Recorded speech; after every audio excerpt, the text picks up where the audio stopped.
Next topic देखो क्या है, Fourier expansion of functions have point of discontinuity. Fourier expansion आपको फाइंड आउट करनी है किसके लिए, फंक्शंस के लिए जिसके पास क्या एग्जिस्ट करेगी, फाइनाइट पॉइंट ऑफ डिसकंटिन्यूटी। देखो अगर कोई भी फंक्शन आपके पास है, सपोज मैंने यहाँ कोई भी फंक्शन एफ ऑफ एक्स लिया, ये फंक्शन मेरे पास इस फंक्शन को ए पॉइंट पर क्या है, डिसकंटिन्यूटी है, मतलब function of F of x आपके पास पॉइंट ऑफ डिसकंटिन्यूटी रखता है किस पॉइंट पर, ए पॉइंट पर। सो आप क्या करोगे, वो जिस पॉइंट पर अगर जिस पॉइंट पर आपके पास डिसकंटिन्यूटी रखता है वहाँ आप उस फंक्शन की लिमिट को ब्रेक कर दोगे। सपोज ये मेरे पास एच एक्स है जो इस सी, ये कोई आप सपोज करो ये आपके पास ओ कोई भी पॉइंट है, ओ से ए पर फंक्शन आपके पास कॉन्टीन्यूस है, ठीक है।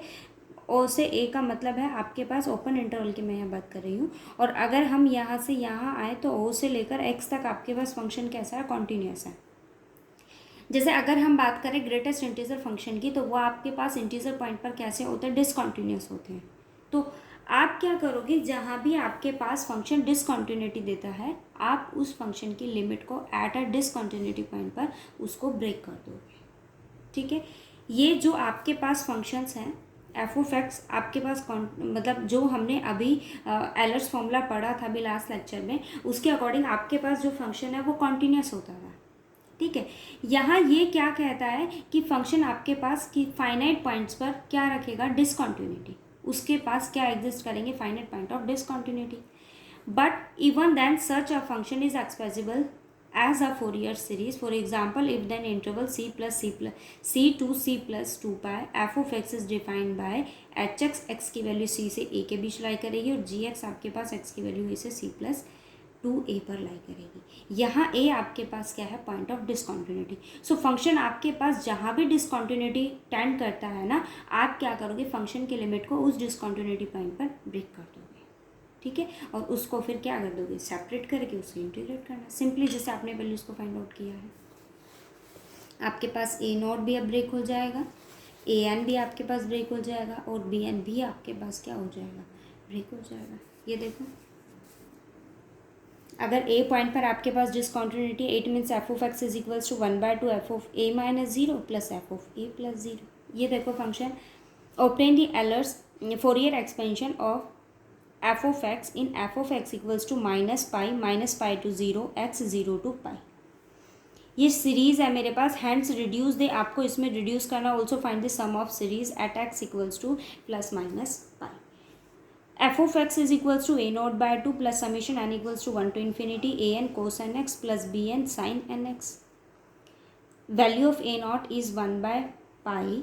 आपके पास यहाँ फंक्शन की लिमिट किस पर ब्रेक हो रही है, 0 पर। तो मैंने क्या किया, अदरवाइज आपके पास ए नोट की वैल्यू क्या होती है, 1/पाई इंटीग्रेशन हम करते हैं c plus 2 pi F of x and d x. ये हमारे पास ए नोट की वैल्यू होती है, बट आपके पास ये लिमिट 0 पर ब्रेक हो रही है, so 0 -pi to 0 0 to pi. -Pi to 0 पर फंक्शन की वैल्यू क्या है, -पाई, एंड 0 to पाई पर फंक्शन की वैल्यू क्या है, एक्स डी एक्स। सिंपली इसको इंटीग्रेट करेंगे, -पाई कॉन्स्टेंट है बाहर आएगा, डी एक्स का इंटीग्रेशन एक्स, -पाई टू 0 इसका इंटीग्रेशन करेंगे then x square by two 0 to pi. इसको सॉल्व किया, क्या वैल्यू आ गई, -पाई/2। ए एन की वैल्यू आपके पास क्या होती है, f of x and cos N x. A n हमारे पास क्या फॉर्म करता है, 1/पाई c to c plus 2 pi cos N x and d x, ठीक है। सो सिंपली मैंने यहाँ क्या किया, 1/पाई c to c plus 2 पाई है, बट फंक्शन की लिमिट मेरे पास कहाँ पर ब्रेक हो रही है, 0 पर। तो वैल्यू क्या हो जाएगी, -pi to 0 -pi cos N X D X plus 0 to pi X cos N X D X. 0 to pi पर फंक्शन की वैल्यू मेरे पास x है, और -पाई टू 0 पर फंक्शन की वैल्यू मेरे पास -पाई है। So -pi x -pi is as it is, cos का इंटीग्रेशन करेंगे sine N X over N -pi to 0 plus x sine N X. इसको बाय पार्ट हमने इंटीग्रेट किया है। फर्स्ट हम क्या करेंगे, x को एज इट इज रखेंगे, कोस का इंटीग्रेशन क्या होता है, sine N X over N minus integration x को डिफ्रेंशिएट करेंगे वैल्यू 1 कोस का इंटीग्रेशन क्या हो जाएगा, sine, so value is sine N X over N D X, 0 to pi. Again integrate करेंगे, then X sine N X over N minus sine integration is minus cos, so plus cos N X over N square, 0 to pi. ठीक है, upper limit lower limit substitute करेंगे, किसकी value आ जाएगी, A N की value. अब यहाँ देखो आप क्या आया मेरे पास, 1/n² पाई कोस एन पाई -1. आप यहाँ लिमिट सब्स्टिट्यूट करोगे, upper limit lower limit, upper limit substitute करेंगे, then pi sine n pi over n plus cos n pi over N square, minus lower limit 0 0 हो जाएगा, कोस 0 इज़ 1, सो -1/n². एन पाई क्या होता है, sine n pi 0 0 plus cos n pi by n square and -1/n². ठीक है, और बाहर आपके पास क्या है, पाई, सो 1/n² मैंने कॉमन ले लिया, पाई बाहर as it is and cos n pi -1. ठीक है, ये वैल्यू आपके पास आ गई. अब आपको पता है कोस एन पाई की वैल्यू क्या होती है, +-1 होते हैं. एन इवन होगा तो +1 और एन अगर ओड होगा देन -1. सो डिपेंड करता है, अगर एन इवन होता है उस केस में फंक्शन कोस एन पाई की वैल्यू क्या होती है, +1, 1 -1 देन 0. कोस एन पाई एन अगर आपके पास ओड होता है तो उसमें फंक्शन की वैल्यू क्या होती है, minus, so -1 -1 is -2, so -2πn² when an is. ठीक है, सिंपली अब वही आपके पास फंक्शन की वैल्यू ये आ गई, ये क्या है मेरे पास ए एन. आप वैल्यू को सब्स्टिट्यूट कीजिए, एन की वैल्यू 1 सब्स्टिट्यूट करोगे, then value A1 A2 A3 up to ये वैल्यूज. सिमिलर केस में मुझे किसकी वैल्यू निकालनी है, बी एन की वैल्यू. हमने बी एन की वैल्यू निकाली और गिवन सॉल्यूशन में उसे सब्स्टिट्यूट कर दिया. ठीक है, सो सिंपली आपके पास जहाँ फंक्शन डिसकंटिन्यूटी रखता है ना, आप फंक्शन की लिमिट को क्या करोगे, डिसकंटिन्यूटी पॉइंट पर फंक्शन को ब्रेक कर दोगे. ठीक है, उस केस में आपके पास आपको सॉल्यूशन देखना होगा कि सॉल्यूशन आपके पास क्या आता है. आगे देखो, उसने क्वेश्चन में हमें ये कहा था, has deduce that is this term is this sequence is equals to π²/8. आपको सम फाइंड आउट करना था when x is equals to +-5.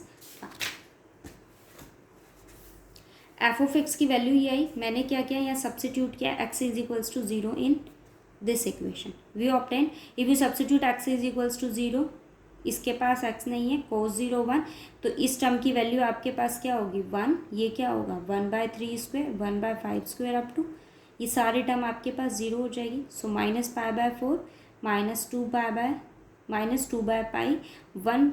3² 1 + 5² up to. But f of x मेरे पास क्या है, discontinuous at x equals to 0. आप substitute कीजिए, f of 0 - 0 is equals to -π and f of 0 + 0 is equals to 0. So f of 0 की value क्या होती है, अगर आप जिस भी पॉइंट पर फंक्शन की बात करें at x is equals to a पर, देन 1/2 a - 0 एंड a + 0, दोनों की वैल्यूज़ को मैंने सब्स्टिट्यूट किया, किसके इक्वल आ गया, -π/2 के. यहाँ सब्स्टिट्यूट कर देंगे, सॉल्यूशन आ गया.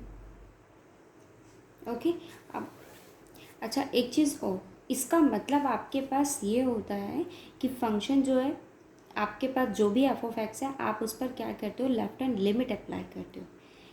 और 0 + 0 का मतलब ये है कि आप फंक्शन पर क्या करते हो, left hand limit and right hand limit. ठीक है, इसके लिए क्या है, लेफ्ट हैंड लिमिट, और इसके लिए क्या है, राइट हैंड लिमिट. अब अगर आप फंक्शन को देखो तो -π to 0 आपके पास क्या वैल्यू देता है, -π, बट 0 to x फंक्शन आपको क्या वैल्यू देता है, x. आप limit left hand limit apply कीजिए तो फंक्शन की वैल्यू क्या हो जाएगी, -π. और अगर आप राइट हैंड लिमिट अप्लाई करते हो then substitute limit x tends to 0 is 0. Okay, right hand और लेफ्ट हैंड लिमिट आपको इन दोनों केसेस में 0 - 0 it means left hand limit, और इसका मतलब आपके पास राइट हैंड लिमिट. आप सब्स्टिट्यूट करें सॉल्यूशन आ जाएगा, ये वैल्यू -π है और ये आपके पास 0, सो -π/2. सब्स्टिट्यूट कर दिया, एफ ऑफ 0 की वैल्यू मैंने यहाँ पर, ये आपके पास सॉल्यूशन आ गया. ठीक है, सो आप ये देखना कि फंक्शन आपके पास सिंपली अगर आपके पास वो ब्रेक करके देता है आपको लिमिट को, तो आपको कोई नीड नहीं होगी, मतलब आप सिंपली क्या करोगे, उसकी लिमिट को ब्रेक कर दोगे, ठीक है। बट अगर सपोज वो आपको कोई भी लिमिट ब्रेक करके नहीं देखता, तो आप ये चेक करोगे कि फंक्शन आपके पास कहाँ डिसकंटिन्यूअस है। जिस पॉइंट पर अगर फंक्शन आपके पास डिसकंटिन्यूअस होगा, आप फंक्शन की लिमिट को उस पॉइंट पर ब्रेक कर दोगे और फिर सॉल्यूशन फाइंड आउट कर दोगे, ठीक है। देखो अगर मैं आपको यूनिट के अकॉर्डिंग बताऊं, तो आपके पास जो ये चैप्टर्स है ना, फर्स्ट सेकंड आप लोगों ने पढ़े हैं, तो आप एक क्वेश्चन आराम से यहाँ अटैम्प्ट कर सकते हो। थर्ड चैप्टर ही हमने स्किप किया है। फिफ्थ चैप्टर की अगर हम बात करें, तो ये कंप्लीट आपके पास यूनिट बनाता है। इट मीन्स आप यहाँ से 2 क्वेश्चन अटैम्प्ट कर सकते हो। कोविड की वजह से आपको ये रिलैक्सेशन मिला हुआ है कि आपको कोई भी मतलब यूनिट का कोई फिक्स नहीं है कि आपको अगर यूनिट में 2 क्वेश्चन है तो उसमें से आपको एक ही क्वेश्चन करने हैं, आप दोनों क्वेश्चन भी अटैम्प्ट कर सकते हो। तो ये आपका प्लस पॉइंट है कि मैंने फिफ्थ चैप्टर आपको कंप्लीट करवाया है, और वहाँ ऐसा कुछ नहीं है कि आपको थियोरेटिकल पोर्शन कुछ टफ लगे। वहाँ सिर्फ आप क्या करते हो, मिलन्स मेथड, ये मेथड अप्लाई करके एफ ऑफ जेड को जनरेट करते हो, या फिर आपके पास वहाँ सी आर इक्वेशन को सेटिस्फाई करके आप उनकी डिफरेंशिएबिलिटी, कॉन्टिन्यूटी और ये सब आप उसका चेक करते हो। यहाँ सिंपली इसमें कुछ ही कॉन्सेप्ट हैं। या फिर आपके पास जहाँ जेड गिवन है, आप उसे एफ ऑफ जेड को जनरेट करते हो, एफ ऑफ जेड आप बनाते हो वहाँ पर। तो मेरे हिसाब से आप अगर इसको अच्छे से करते हो ना, कॉम्प्लेक्स इतना टफ नहीं है। आप फिर से अगर इसकी वीडियोस को देखना, आप यहाँ से इजीली 2 क्वेश्चन अटैम्प्ट कर सकते हो। देखो आप ज़्यादा 4th चैप्टर करवाना मेरी रिस्पॉन्सिबिलिटी है, तो वो मैं आपको करवाऊँगी, बट मैं आपको ये बताना चाहती हूँ कि फर्स्ट और सेकेंड चैप्टर आपके इतने टफ नहीं है कि आप नहीं कर सकते, ठीक है। फर्स्ट सेकेंड आप यहाँ से कर सकते हो, एक क्वेश्चन आपका ईजिली अटैम्प्ट हो जाएगा। फिफ्थ चैप्टर से आप 2 क्वेश्चन अटैम्प्ट आराम से कर सकते हो, क्योंकि ये अकेला यूनिट बनाता है। 6th चैप्टर जो है ये भी मैंने आपको करवाया, आप एक क्वेश्चन यहाँ से भी अटैम्प्ट कर सकते हो।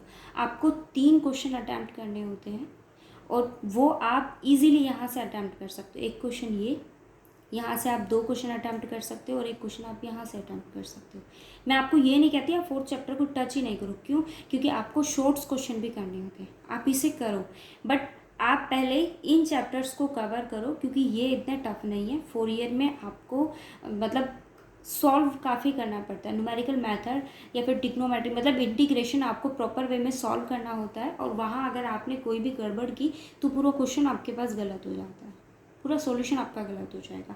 सो मैं इसलिए आपको बोल रही हूँ कि आप फर्स्ट चैप्टर कीजिए, फर्स्ट और सेकंड कीजिए, और किसी को अगर इतना भी नहीं करना ना, तो एटलीस्ट 5th चैप्टर तो कीजिए। 2 क्वेश्चन आप यहाँ से इजीली अटैम्प्ट कर सकते हो, और 6th चैप्टर भी आपका टफ नहीं है। आप 3 क्वेश्चन ऑन योर बिहाफ आप क्वेश्चन आराम से अटैम्प्ट कर सकते हो, 3 क्वेश्चन, ठीक है। ये फर्स्ट सेकंड भी हम लोगों ने स्टार्टिंग में ही किए थे, इतने भी टफ नहीं है। 4 ईयर आप पढ़ना, ऐसा नहीं है कि बिल्कुल ही छोड़ दो पढ़ना, और इसको करवाना मेरी ड्यूटी है तो मैं आपको करवा रही हूँ। अब आप चूज़ करो कि आप कौन सा चैप्टर अच्छे से कर सकते हो। एग्ज़ाम सर पर है तो अपनी तैयारी को शुरू कर दो। और 4th चैप्टर में अगर किसी को नहीं करना हो ना, एटलीस्ट इसकी डेफिनेशंस वगैरह और ए note, A N, B N, इनकी वैल्यूज़ क्या होती हैं, और अगर पॉइंट ऑफ डिसकंटिन्यूटी होता है तो लिमिट हम ब्रेक करते हैं कि नहीं, डेफिनेशन वगैरह ज़रूर पढ़ना। उससे आप 2 मार्क्स के क्वेश्चन जो आपके कंपलसरी होते हैं वो भी आप इजीली अटैम्प्ट कर सकते हो। और किसी को ये भी होना कि नहीं, हमें तो भाई जो बच्चा अगर अच्छे से तैयारी कर रहा है, वो अगर सारे मतलब ये सारी यूनिट्स अगर कवर कर रहा है, उसके साथ साथ आप 7th और 3rd चैप्टर के शॉर्ट क्वेश्चंस भी अटैम्प्ट कर सकते हो। मतलब आप डेफिनेशन वगैरह हर चैप्टर की पढ़ के जाओ, ताकि आप शॉर्ट क्वेश्चन में भी कहीं अटको नहीं, ठीक है। बाकी मैंने आपको बता ही दिया कि कौन सा चैप्टर आपको कितना अच्छा रहेगा, और भाई अपनी तैयारी शुरू कर दो। फिर भी अगर आपको किसी भी चैप्टर में कोई डाउट हो ना, तो आराम से पूछना, कोई दिक्कत नहीं है। 4.2 अपनी ट्राई करना इसके एग्जाम्पल्स, और अगर आपसे एक्सरसाइज नहीं होती है ना, तो एटलीस्ट एग्जाम्पल तो अच्छे से करना, ठीक है। कोई डाउट हो तो बताना, वैसे तो आप लोग नहीं बताते हो, पर फिर भी कोई डाउट हो तो पूछ लेना।